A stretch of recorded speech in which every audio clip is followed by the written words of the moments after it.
Captain retired Safdar की जमानत कबल अज गिरफ्तारी दरख्वास्त का महफूज फैसला ना सुनाया जा सका। पेशावर हाईकोर्ट ने रिमार्क्स दिए कि फैसला सुने बगैर दरख्वास्त गुजार कैसे गया। जब कैप्टन रिटायर्ड सफ्तर अदालत में होंगे तब फैसला सुनाया जाएगा। अदालत ने कैप्टन रिटायर्ड सफ्तर को 27 अप्रैल को दोबारा तलब कर लिया।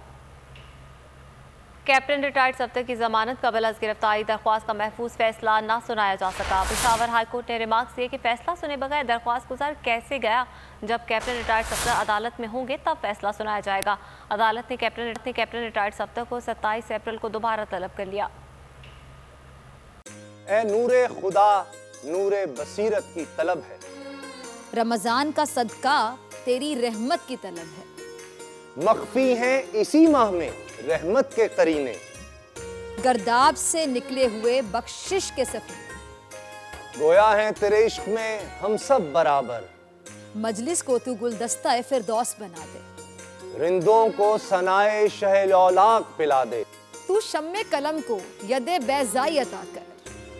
बच्चों को तो इफ्तार में तस्नीम अता कर। रमजान मुबारक की खुसूसी नशरियात रमजान में बोल, सिर्फ बोल एंटरटेनमेंट पर। रमजान में बोल।